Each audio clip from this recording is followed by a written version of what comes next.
Hello everyone, BSc coaching के YouTube platform पर आप सभी का स्वागत है। जैसा कि पॉलिटी का सीरीज चल रहा है और आज की क्लास में हम लोग फंडामेंटल राइट्स के आर्टिकल को डील करेंगे। आप लोग जानते हैं फंडामेंटल राइट्स जो है वो पार्ट थ्री में मेंशन है और इस फंडामेंटल राइट्स में आर्टिकल 12 से लेकर के 35 तक को बताया गया है। अब एक एक करके देखते हैं कि आर्टिकल 12 में क्या लिखा है, 13 में क्या लिखा है। तो जितने भी आर्टिकल है उसको हम लोग डील करते हैं। देखिए, ये आपको बताया है कि फंडामेंटल राइट्स जो कि पार्ट 3 में मेंशन किया हुआ है, इंडियन कॉन्स्टिट्यूशन के भाग 3 में मेंशन किया हुआ है और इसमें 12 से लेकर के 35 तक के राइट्स को दिया गया है। ठीक है, आगे बढ़ते हैं।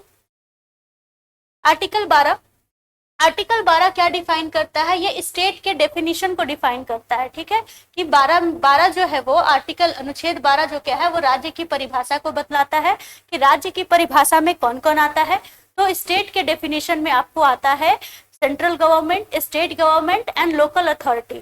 ठीक है, एक चीज और मेंशन कर सकते हैं क्योंकि आर्टिकल 12 को बढ़ाया गया है। ठीक है, तो वैसे सभी अथॉरिटी जो कि गवर्न बाई गवर्नमेंट होते हैं उनको भी आर्टिकल 12 में रखा गया है। साथ ही साथ उन सभी निकायों को जो कि पब्लिक सेक्टर ना होके प्राइवेट सेक्टर है में है, लेकिन एक मास पब्लिक को जो है वो बेनिफिट पहुंचाते हैं या वहां तक उनकी पहुंच है, तो उनको भी, वो प्राइवेट है फिर भी उनको भी आर्टिकल 12 के अंदर में डाल दिया गया है। तो ये फंडामेंटल राइट्स आर्टिकल 12 के तहत किसके किसके ऊपर लागू होगा, यानी कि कौन आपके अधिकारों को अगर छीनेगा तो उस पर कार्रवाई किया जाएगा, उसको मेंशन किया गया है। तो यहाँ पर राज्य का मतलब क्या क्या है? तो central government, state government, local government और local authority which is govern by government and साथ साथ पब्लिक सेक्टर के साथ साथ प्राइवेट सेक्टर भी जो बड़े लेवल पर लोगों को प्रभावित करते हैं। ठीक है, तो 12 हो जाएगा ये। 13 में आइए, आर्टिकल 13 क्या कहता है कि ये ऐसे आर्टिकल है जो इंश्योर करते हैं, ठीक है ना, इंश्योर करते हैं सारे के सारे जुडिशियल सेफ गार्ड को।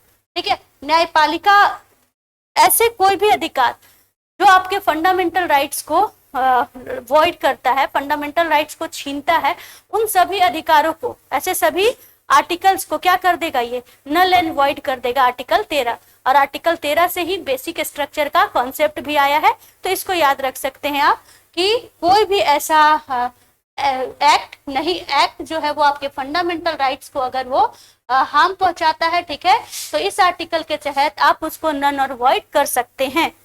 आर्टिकल 14 आइए, आर्टिकल 14 इसमें क्या दिया गया है? तो इसमें दिया है पर्सनल की इक्वालिटी को दिया गया है, समानता का अधिकार दिया गया है आर्टिकल 14 के तहत कि भारत के क्षेत्र में किसी भी व्यक्ति को विधि के समक्ष, इक्वालिटी बिफोर लॉ, इसमें क्या दिया गया है? Equality before law. ठीक है, कानून के समक्ष समानता की बात की गई। ठीक है, तो आर्टिकल 14 हो गया ये। आर्टिकल 15 क्या कहता है कि prohibition of the discrimination ground of the religion, race, caste, sex और बर्थ ऑफ प्लेस, यानी RRRCS, रेस, रिलीजन, ठीक है ना, कास्ट, सेक्स और बर्थ ऑफ प्लेस, इसके बिहाफ पर भारत के किसी भी नागरिक के साथ कोई भी, मैंने क्या कहा, भारत के किसी भी नागरिक के साथ, यानी कि भारत के नागरिकों को ये अधिकार दिया गया है। फंडामेंटल राइट्स जो 15 जो है वो भारत के किसी भी नागरिक को रेस, रिलीजन, कास्ट, ठीक है, उसके सेक्स और बर्थ ऑफ प्लेस के नाम पर डिस्क्रिमिनेट नहीं किया जाएगा। आर्टिकल 16 पे आइए, अपॉर्चुनिटी, इक्वल अपॉर्चुनिटी दिया जाता है आपको पब्लिक एम्प्लॉयमेंट में, समानता का अधिकार है आपको, ठीक है ना, समानता का अधिकार देता है सरकारी नौकरियों में। तो आर्टिकल 16 भी अगेन इंपॉर्टेंट है। 17 अनटचेबिलिटी को एबॉलिश करता है ये, ठीक है ना, अस्पृश्यता का अंत किया जाता है। तो आर्टिकल 17 है ये। आर्टिकल 18 यहाँ पर नहीं दिया, आर्टिकल 18 लिख लेंगे आप लोग। आर्टिकल 18 एंड ऑफ टाइटल्स, उपाधियों का अंत, ये है। ठीक है, अंत है ये। ठीक है, आगे बढ़ते हैं। ये देखिए 19 जो है, 19 क्या कहता है, 19 जो है 6 तरीके के स्वतंत्रताओं को प्रदान करता है। इसमें 6 तरीके के फ्रीडम्स को दिया जाता है बोलने का, ठीक है ना, यहाँ लिख भी दिया गया है, फ्रीडम ऑफ स्पीच, ठीक है, बोलने की स्वतंत्रता, असेंबली संघ बनाने की स्वतंत्रता, ठीक है ना, घूमने की स्वतंत्रता, संपत्ति की स्वतंत्रता भी थी इसमें, उसको खत्म कर दिया गया है, व्यापार और आजीविका की स्वतंत्रता। तो इस तरीके की 6 स्वतंत्रता की बात करता है आर्टिकल 19।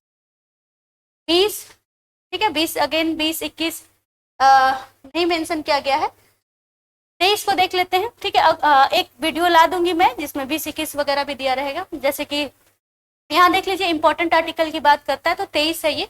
तो 23 जो है वो प्रोहिबिशन ऑफ ह्यूमन ट्रैफिकिंग की बात करता है, ठीक है ना, मानव तस्करी को रोकने की बात करता है। आर्टिकल 23 में मानव तस्करी और बंधुआ मजदूरी दोनों को रोकने की बात करता है। आर्टिकल 25, ठीक है, 25 में क्या है, धर्म की स्वतंत्रता है कि आप किसी भी तरीके के धर्म को क्या कर सकते हैं, अपना सकते हैं। ये आर्टिकल 25 आपको फ्रीडम देता है, ठीक है, तो इसको याद रखेंगे आप लोग। आर्टिकल 29, ठीक है ना, 29 तो माइनॉरिटीज के लिए है, प्रोटेक्शन ऑफ माइनॉरिटी।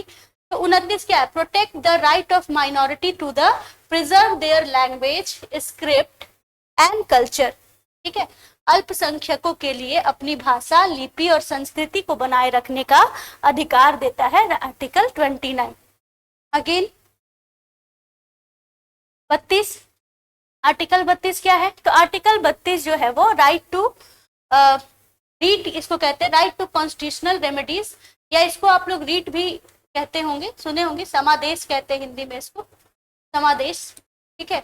ये 5 प्रकार का होता है और रीट जारी करने का जो अधिकार है वो सुप्रीम कोर्ट, ठीक है, आर्टिकल 32 के तहत, और हाई कोर्ट, दोनों को ही मिला हुआ है, सुप्रीम कोर्ट और हाई कोर्ट दोनों को ही, कि अगर व्यक्ति जो है, व्यक्ति जो भारत के सिटीजन, जो व्यक्तियों का किसी भी तरीके से फंडामेंटल राइट्स का अगर हनन करता है, ठीक है, स्टेट अगर हनन करता है, तो वो इस रीट के जरिए उनपे आदेश जारी कर सकता है, ठीक है, आदेश जारी कर सकता है और उनको फंडामेंटल लागू करने के लिए इन्फोर्स कर सकता है, बाध्य कर सकता है।